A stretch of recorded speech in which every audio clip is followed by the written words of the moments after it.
예수님께서 12제자를 부르셨습니다. 그리고 주님의 제자가 되어서 날마다 함께 머물면서 훈련을 받게 되었습니다. 본문의 앞에 보면 2절과 4절에 보면 베드로, 안드레, 야고보 이렇게 12제자의 이름이 나오고 있습니다. 제자라고 하면 스승에게서 특별한 것을 배우고 또 받아야 제자라고 할 수 있는 것이지 말로만 제자가 된다고 할 수가 없지요. 1절에 보면 주님이 제자들에게 신만이 가질 수 있는 신적 능력을 제자들에게 주었습니다. 더러운 귀신을 쫓아내고 병을 고치고 약한 것들을 고치는 그러한 권능을 주었는데 이 권능은 하나님만이 가지고 있는 것이죠. 그런데 그 엄청난 신만이 가질 수 있는 그 권능을 사람에게도 주었다. 이렇게 1절에 말씀을 하고 있습니다. 예수님의 제자들이 개인적으로 약간의 차이는 있지만 상당 부분 그런 능력과 권세를 다 받았습니다.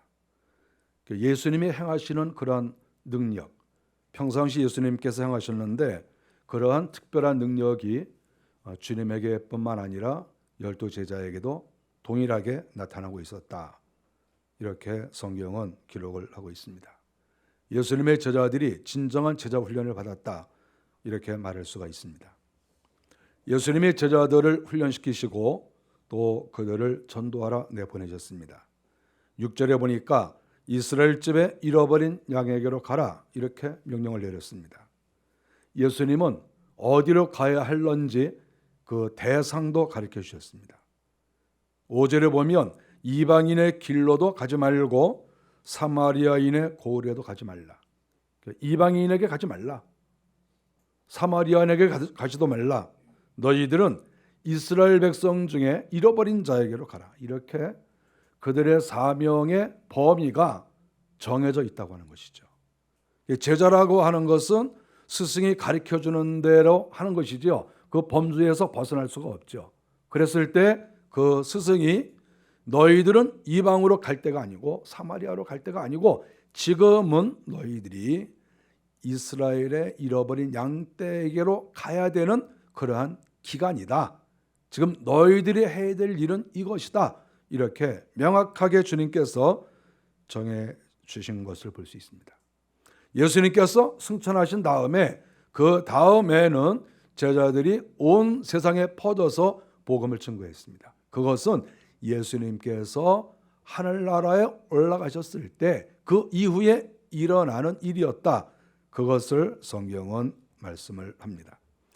예수님이 제자들에게 복음을 증거할 때 하라고 한 내용이 있습니다. 그것은 크게 두 가지로 나눌 수 있는데 먼저는 천국이 가까웠다라고 이야기를 하라 이렇게 말을 했습니다. 천국이라고 하는 것은 무엇입니까?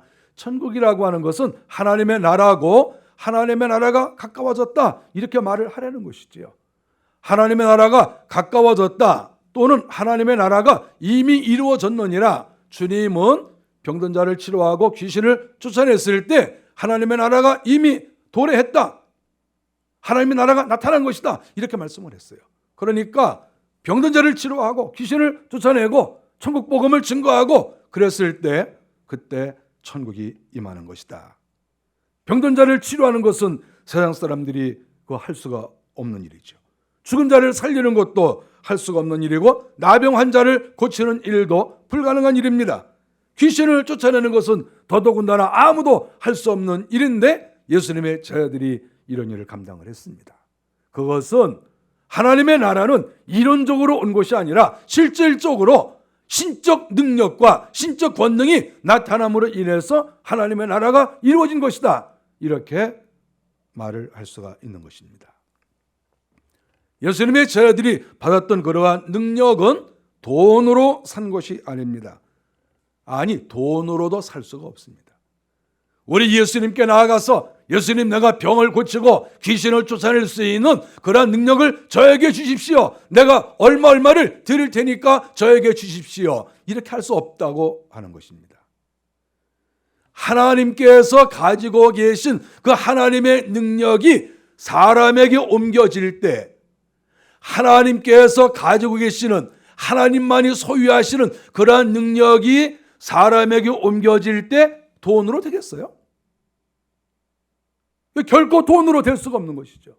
다른 어떤 것으로도 이 신적 능력이 인간에게 이렇게 전이가 될 수가 없는 거예요. 수여될 수가 없는 거예요. 그러면 신적 능력이 제자들에게 나타났는데 그 과정은 어떤 과정이 필요하겠습니까? 그것은 믿음이라고 하는 과정을 통해서 나타나는 것이죠. 예수님의 제자들이 예수님을 만나고 이분이 우리가 기다리시던 그리스도고 메시아시고 하나님의 아들이라고 하는 것을 점차 지나가면서 믿었습니다. 처음에는 다 믿지 못했지만 시간이 지나가면서 하나님의 아들이시고 메시아이시고 그리스도인 것을 믿게 되었죠. 믿음이 있어야만이 예수 그리스도가 하나님의 아들이시고 그리스도라고 하는 것, 구원자라고 하는 것을 믿었을 때 그 믿음으로 인해서 신적 능력이 수여가 된 거예요. 하나님께서 돈으로 된 게 아니고, 가문으로 된 것도 아니고, 어떤 민족으로 된 것도 아니고, 내가 이스라엘 백성이니까 나에게 능력을 주십시오, 내가 제사장이니까 능력을 주십시오, 이거 결코 일어날 수 없는 일이죠. 오직 이 능력이 임하는 것은 믿음으로 됐다고 하는 것이죠. 우리 주님이 제자들에 대해서 책망하실 때 항상 나타나는 말씀이 뭐냐 하면 이 믿음이 적은 자들아.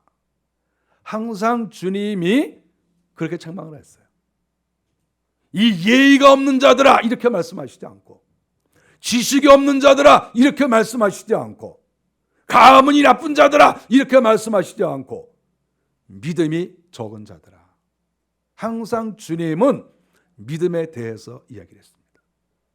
우리가 성경을 보면 예수님께서 병든 자를 치료하시고 귀신을 쫓아내시고 이런 수많은 신적 능력을 행하셨는데 그 혜택을 입은 사람들을 하나하나 가만히 보면은 항상 그 사람들은 믿음이 있는 사람이었어요. 우리 주님께서 수많은 사람에게 은혜를 나누어 줬다? 모르는 사람이 받은 게 아니에요. 아무리 사람이 많이 모여도 그 가운데에서 소수만이 은혜를 받았는데 그 소수의 특징은 항상 믿음이었어요. 그래서 주님께서 내 믿음대로 될지어다 이렇게 말씀하시니까 그것이 그대로 이루어지는 것이죠. 항상 주님께서 내 믿음대로 될지어다. 그러니까 결국 예수님께서 병을 치료하시고 귀신을 쫓아내실 때에도 항상 내 믿음대로 될지어다. 내가 이스라엘에서 이만한 믿음을 발견하지 못하였도다. 항상 믿음이 강조된 것이고, 예수님의 제자들이 주님으로부터 그런 신적 능력을 받은 것도 결국 믿음만큼 받은 것이다. 이렇게 말할 수가 있습니다. 그래서 이 믿음이라고 하는 것, 이것은 하나님의 은혜를 받는 통로가 됩니다. 치료할 수 있는 능력을 받든지 내가 치료를 받든지 여기에는 항상 믿음이라고 하는 것이 선행되고 있다. 이것이 성경의 가르침이 되는 것입니다. 우리가 오늘 성경 8절에 보면 주님께서 말씀하시기를 너희가 거저 받았으니 거저 주어라 이렇게 말씀을 했습니다. 우리가 이 말씀이 상당히 우리 마음에 오고 거저 받았으니 거저 주어라, 우리가 잘 알고 있는 말씀이고 또 사실 이 말씀이 맞는 것이지요. 이제 그랬을 때 우리는 이 말씀을 곰곰이 한번 생각을 해봐야 됩니다. 거저 받았으니 거저 주어라 하는 이 말씀, 저는 생각을 많이 했습니다. 제가 지난 주간 한 주간 동안 계속 이 말씀을 제가 묵상을 많이 했어요. 거저 받았으니 거저 주어라. 제자들이 과연 거저 받았나요? 거저 받았다고 하면 이 은사를 수많은 사람에게 거저 줬을 거 아니에요? 그런데 왜 이 거저 주는 것이 왜 제자들에게만 해당이 됐나요? 아니 거저 주었으면 지나가는 사람에게 야 거저 받아라. 그럼 그 사람이 막 병도 고치고 귀신도 쫓아내고, 또 지나가는 사람이 있으면 거저 받아라. 그러면 또 뭐 거저 받고. 아니 거저 준다고 하는 개념을 우리가 잘 생각해 봐야 돼요. 거저 준다고 하는 게 이게 무슨 말씀인가? 그랬을 때 만일에 거저 준다고 하면 아무나 거저 주면, 아니 이스라엘의 제사장, 서기관, 동네 사람, 동네 아줌마, 애들 뭐 다 받았을 거 아니에요? 이거를요. 거저 막 주니까, 싸구려로 막 주니까 다 받았을 거 아닙니까?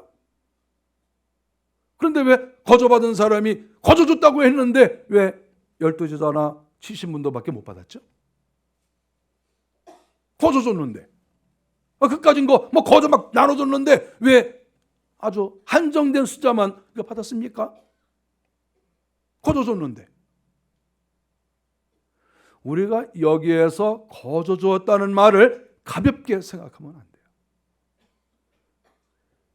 우리 하나님께서, 주님께서 이 능력을 거저 주긴 주는데, 거저 주는 것을 받는 대상은 정해져 있고 그 사람들은 특별한 믿음이 있는 사람이었다는 거예요. 특별한 믿음이 있었기 때문에 그 사람에게 하나님께서 돈도 받지 아니하고 우리 주님이 어떠한 대가를 받지 아니하시고 주님이 은혜를 주신 거예요. 그 대상은 누굽니까? 믿음이 있는 사람. 우리가 여기서 거저 주었다고 해서 이 거저의 대상이 수도 없이 많을 거라고 혹시 생각할지 모르지만 그렇지 않다는 거예요. 오히려 거저 주는 대상을 주님은 아주 기가 막히게 몇몇 사람만, 아주 정해진 사람에게만 이 거저 은혜를 베풀었다는 거예요. 일정한 사람에게만. 그래서 예수님의 제자들이 거저 은혜를 받았어요. 그런데 주님께서 말씀하신 것은 너희가 거저 받았으니, 이 거저라는 것은 값이 없다는 말이에요. 값 없이. 뭐 신약 성경에 굉장히 많이 나옵니다. 그런데 거저 받았으니 거저 주라. 그러면 또다시 예수님의 제자들도 거저 받았잖아요, 주님께. 그래 이것을 또 거저 줘야 돼요. 그러면 거저 주게 되는데, 그러면 이 거저 주게 되는 대상은 누굴까요? 모든 사람이 아니라는 거예요. 지금 우리 주님께서 너희가 이방 땅으로도 가지 말고 사마리아 땅으로도 가지 말라, 우리 주님께서 이 한계를 딱딱 정해 놓으신 거예요. 폭을 좁혀 놓으셨어요.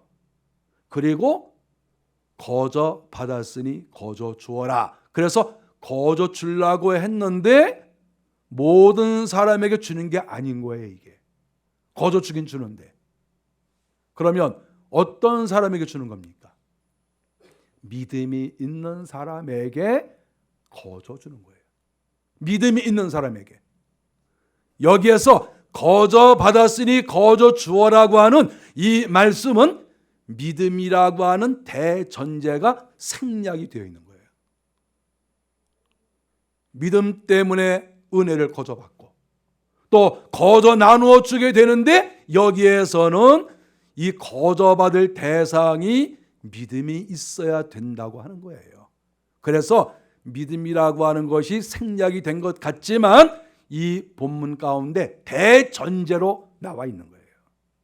믿음이 있는 경우, 믿음이 있는 사람에게 이것이 정해져 있는 것이죠. 그래서 만일에 우리 하나님을 믿지 않고 우리 주님께서 메시아이신 것을 믿지 않는다, 그러면 그런 사람에게 가서 병을 치료할 수 없어요.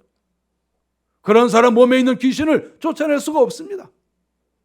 우리 주님에게 나온 모든 사람들, 예수님의 제자들에게 나온 모든 사람들은 믿음이 있는 사람이었던 거죠. 믿음이 있었기 때문에 그들의 문제가 해결을 받았다, 이렇게 말씀을 하고 있습니다.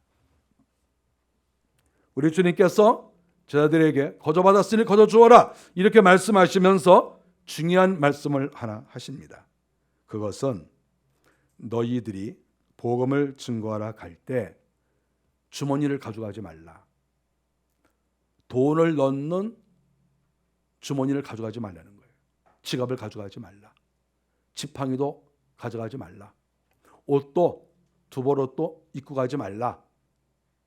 우리가 생각을 해보십시오.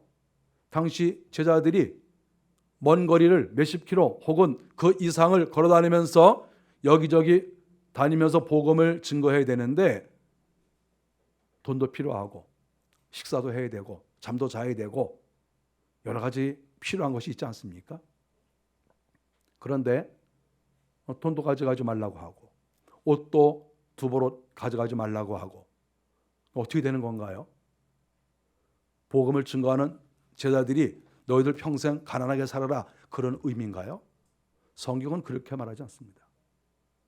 아무것도 준비하지 말고 너희들 떠나가라 이렇게 말씀을 하셨는데 주님의 말씀은 뭐냐 하면 9절 10절에 보면 주님의 일꾼들이 전도 여행을 할 때 필요한 것을 너희들이 준비하지 않는데 중요한 것은 말씀을 듣는 믿음 있는 사람들이 너희의 필요를 채워줄 것이다. 이렇게 말씀을 하고 있는 것입니다. 돈이 필요할 때 그 돈이 어디서 나나요? 너희가 복음을 증거하러 가면 거기에 너희의 천국 복음을 듣는 자가 있을 것이고 너희에게 병을 치료받는 사람이 있고 귀신이 쫓겨나가는 사람이 있을 것이다. 그런데 그 사람들은 하나님이 살아계신 것을 믿고 예수님을 믿고 또 예수님의 제자들에게도 이러한 능력이 있는 것을 믿고 그리고 병이 치료되어지고 귀신이 나간 것이 사람에게서 이런 능력이 나온 것이 아니라 하나님으로부터 능력이 나왔다는 것을 믿는 거예요. 치료를 받는 사람들이. 아니 치료를 받는데 인간이 자기를 치료할 수 있어요? 말만 했는데 병이 납니까? 말만 했는데 귀신이 나갑니까? 그거 불가능합니다. 그러니까 치료를 받는 사람 그 가족들은 믿음이 있는 거예요. 하나님을 알고 신적 능력을 알고 지금 내 앞에 와 있는 사람들 이 동네에 와서 복음을 증거하는 이분들은 하나님의 사람들이고 주님의 제자들이라고 하는 것을 안 믿을 수가 없고 또 믿을 수밖에 없지요.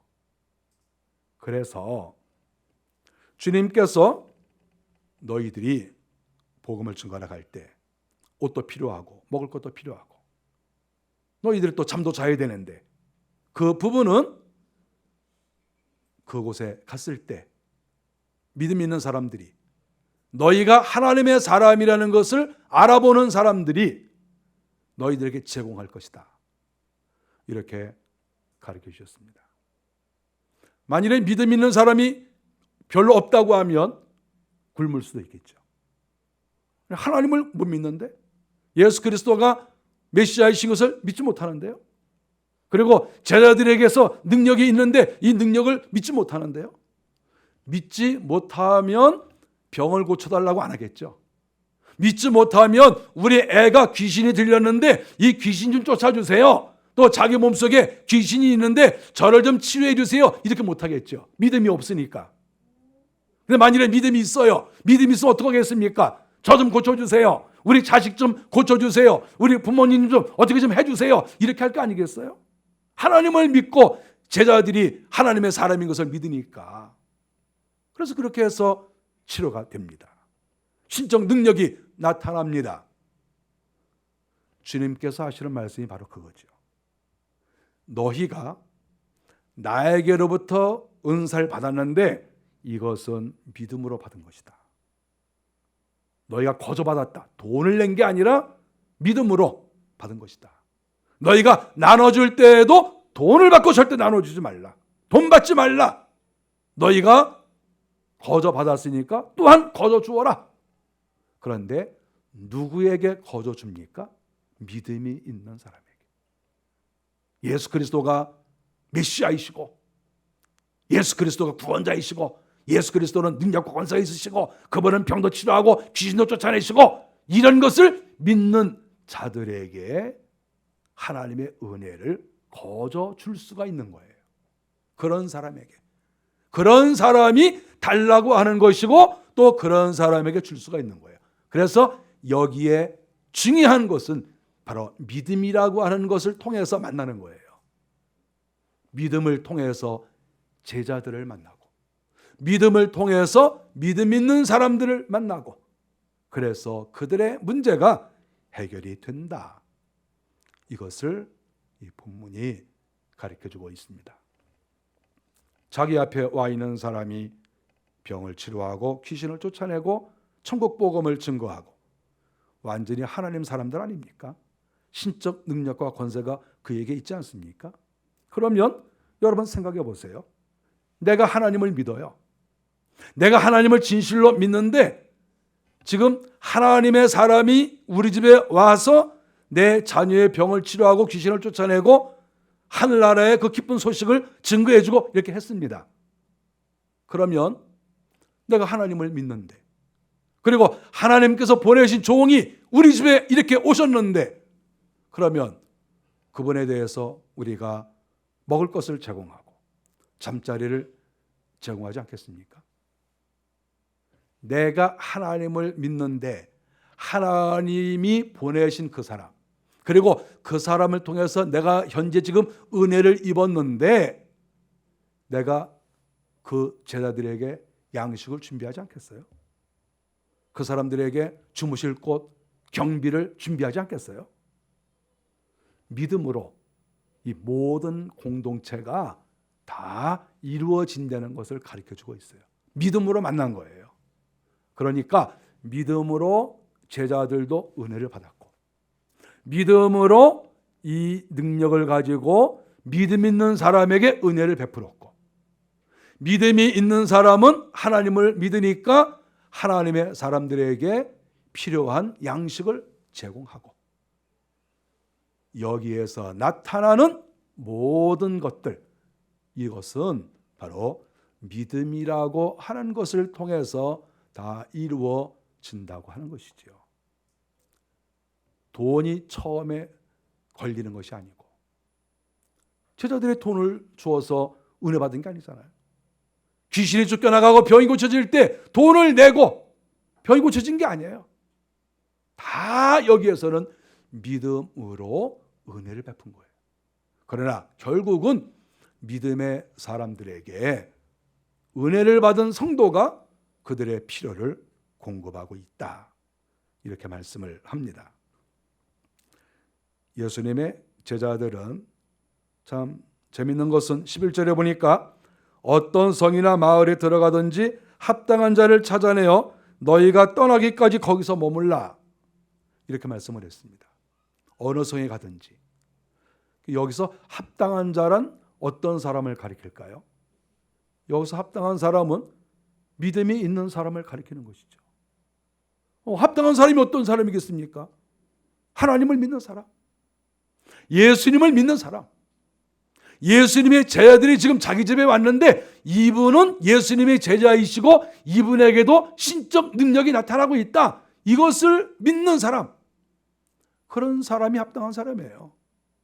그런 사람을 찾아내서 그 집에서 열흘이든 20일이든 머물러 있으면서 모든 필요를 제공받고 있다가 또 다른 성으로 떠나가서 복음을 증거하고 이것이 주님의 가르침입니다.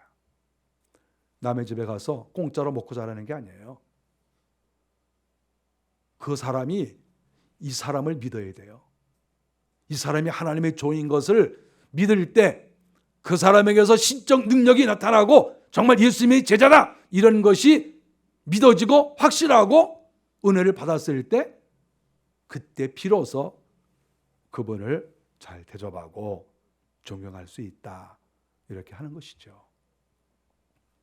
우리가 초대교회에 보면 능력도 없으면서 여기저기 다니는 사람들이 많이 있었습니다. 교회사에 나와요. 자기들이 별로 은혜도 없는데 권세도 별로 없는데 지팡이 하나 탁 쥐고 가면서 복음을 증거하고, 근데 별로 능력은 없어요. 뭐 능력은 별로 없고 또 병든 자로 치료 잘 못하고 귀신도 못 쫓아내고 그러는데 내가 예수님의 뭐 제자다 그러면서 다니면서 밥을 얻어먹고 또 잠자리도 제공받고 옷도 해 입고 얻어 입고 이러는 사람들이 교회사에 나옵니다. 가짜죠, 가짜. 그 가짜에게는 줄 마음이 없는데 또 우기니까 또 줄 수밖에 없는 거죠. 자기가 예수님의 제자라는데 뭐 어떡합니까? 능력이 자기한테 있다는데 뭐 어떡합니까? 실적으로 나타나지도 않는데. 그래서 초대교회 안에서 고민을 좀 많이 했어요. 그런 사람들이 많이 있어서. 그러나 분명한 것은 우리 주님께서 수많은 하나님의 사람들에게 영적 능력을 주셔서 복음을 증거하게 하셨다 하는 것이고, 그러한 사역자들을 잘 대접해라 이렇게 말씀하고 있는 것입니다. 고린도전서 9장 5절부터 7절까지 보면 사도 바울이 고린도 교회에 사역자들의 대우에 대해서 말한 것이 나옵니다. 사도 바울이 말하기를 당시에 베드로나 사도들 여러 전도자들이 이 부부들이 함께 전도를 다녔어요. 혼자 다니면 아무래도 비용이 좀 적게 들겠죠. 근데 같이 다니니까 비용이 많이 드는 거예요. 그래서 베드로나 다른 제자들이 이렇게 방문을 이렇게 하면 이거 대접할 게 많아요. 부부가 오셨으니까 뭐 옷도 해드리고 또 식사도 해드리고 또 뭐가 필요하다 그러면 해드리고 뭐 먹고 싶은 게 뭐가 있다 그러면 또 해드리고 그래야 되지 않겠어요? 그래서 이 비용이 좀 많이 들었습니다. 고린도전서 9장 5절에 보면 우리가 다른 사도들과 주의 형제들과 게바와 같이 믿음의 자매된 아내를 데리고 다닐 권리가 없겠느냐 이렇게 말씀하고 있거든요. 그것은 당시에 많은 하나님의 사람들이 제자들이 아내와 함께 복음 증거를 하고 다녔다. 사도 바울은 결혼을 하지 않았으니까 자기는 뭐 그렇게 할 수도 있지만 하지 않았다. 좀 이렇게 얘기를 하고 있는 거예요. 사도 바울이 계속 말합니다. 7절에 보니까 누가 자기 비용으로 군복무를 하겠느냐. 군대 가는 사람이 군대 가면 나라가 다 해줘야 되잖아요. 그런데 군대 가는 사람이 군복도 자기 돈으로 하고 또 먹을 양식을 가져가고 필요한 거 다 집에서 가져가고 이게 말이 안 된다는 거죠. 왜냐하면 자기를 희생해서 복음을 증거하는데, 그래서 사도 바울은 누가 자기 비용으로 군복무를 하겠느냐 이렇게 말씀을 했어요. 당연한 얘기죠. 결국 뭡니까?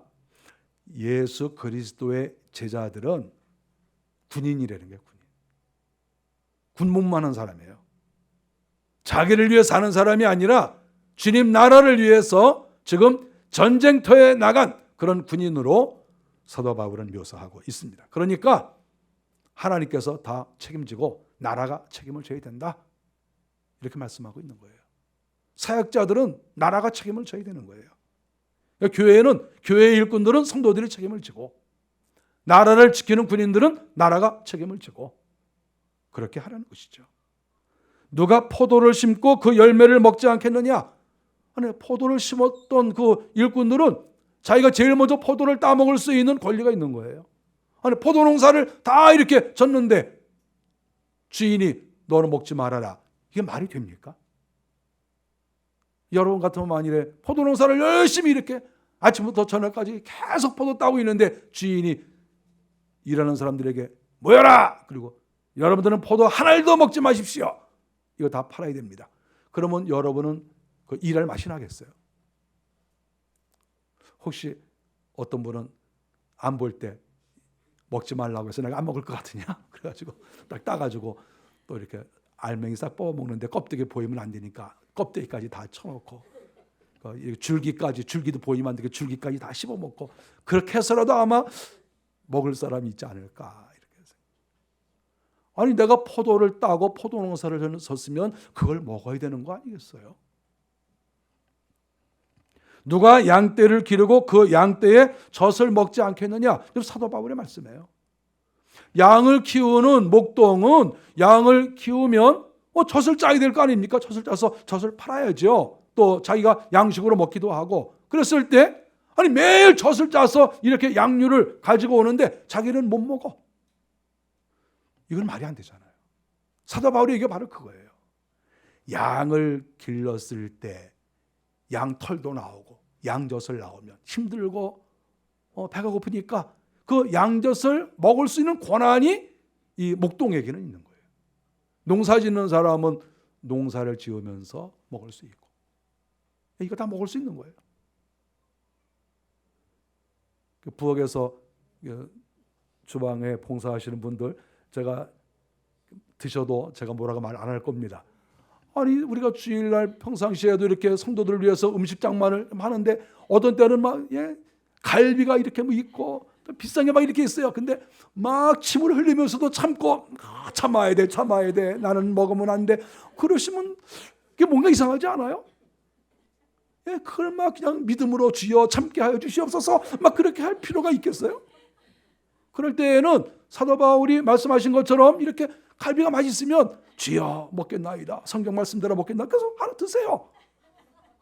엄마 몇 개 먹고 너무 많이 먹진 말고 그럼 다른 사람이 먹을 것 좀 있어야지. 그래 먹으세요. 그게 성경적으로 그렇게 얘기를 한 거예요. 아니 내가 부엌에서 수고하면 맛도 봐야 되고 또 맛이 있으면 더 먹을 수도 있고 아니 그런 것이지 봉사는 해도 먹진 말아라. 그러면 이게 성경에서 벗어난다니까요. 그래서 결국은 주님이 여기서 하시는 말씀은 제자들이 신적 능력을 하나님께 받았으니까 거저받은 거잖아요. 거저받았으니까 거저주는데 아무에게나 거저주는 게 아니라 믿음이 있는 사람에게. 사도들도 믿음이 있으니까 그 은사를 받은 것이지 믿음이 없는데 주님이 주셨겠어요. 그래서 믿음으로 받았으니까 믿음 있는 사람에게 거저주지만 이 은혜를 받은 사람들은 저분들이 하나님의 사람이라는 것을 인정하고 그분들을 필요를 채워주는 것, 이것이 주님의 말씀이고 또 사도 바울의 말씀이다 하는 것을 가르쳐주고 있습니다. 사도들의 권세는 병을 고치고 귀신을 내보내는 것으로만 끝난 게 아닙니다. 12절에 보니까 진정한 제자는 축복의 권한까지도 있습니다. 만일에 너희를 영접하지 않고 너희를 푸대접하면 거기에 갔다가 먼지라도 떨어버려라 이렇게 말씀을 했어요. 대접을 하지 않으면. 그리고 또 어디에 가든지 축복을 해라. 아니 주님이 제자들에게 축복을 하라고 왜 했겠어요? 신적 능력이 들어오면 축복권도 있다는 거예요. 그래서 축복할 수가 있어요. 물론 하나님의 능력이 들어오지 않았으면 축복할 수 없겠죠. 축복해야 효과가 없겠죠. 그러나 주님께서는 사도들에게 제자들에게 너희들은 성에 가서 축복을 해라. 그러나 만일에 영접하지 않고 받아들이지 않으면, 받아들이지 않는 것은 믿음이 없다는 거거든요. 만일에 믿음이 없고 받아들이지 않으면 냉정하게 몸에 신발에 먼지라도 묻어 있으면 그거라도 완전히 떨어버리고 나와라. 주님이 이렇게 말씀을 하셨습니다. 그것은 진정한 제자에게는 신적 능력이 있고 그리고 축복의 권한도 있고 어찌 보면 저주할 수도 있는 그런 능력이 그 속에 있다는 것을 성경이 가르쳐주고 있습니다. 거저 받았으니 거저 주어라 하시는 이 말씀을 우리가 너무 단순하고 쉽게 생각하는 그러한 부분이 있는 것 같아서 제가 오늘 이 말씀을 보았습니다. 거저 받았으니 거저 주어라. 너무 당연한 말씀입니다. 그러나 거저 받을 수 있는 사람은 소수입니다. 믿음이 있는 하나님의 사람만이 거저 받을 수 있고 거저 줄 수 있는 사람도 많지 않습니다. 그만한 능력을 받는 사람이 별로 없죠. 거저 줄 수 있는 능력이 있는 것도 영광스러운 것이죠. 그리고 사도들로부터 거저 받을 수 있는 사람은 역시 또한 믿음이 있어야 되는데 그런 사람도 그렇게 많은 것은 아니다 하는 것을 본문이 가르쳐주고 있습니다. 저와 여러분들이 하나님께서 내려주시는 그 모든 은혜를 우리가 많이 받으시기를 바랍니다. 이것은 돈으로 받는 게 아니고 무슨 가문으로 받는 게 아니고 세상에 무슨 실력으로 받는 게 아니라 믿음으로 받는 것입니다. 믿음을 가지고 주님께 기도함으로 큰 은혜를 받는 우리 모두가 되시기를 바랍니다. 기도하겠습니다.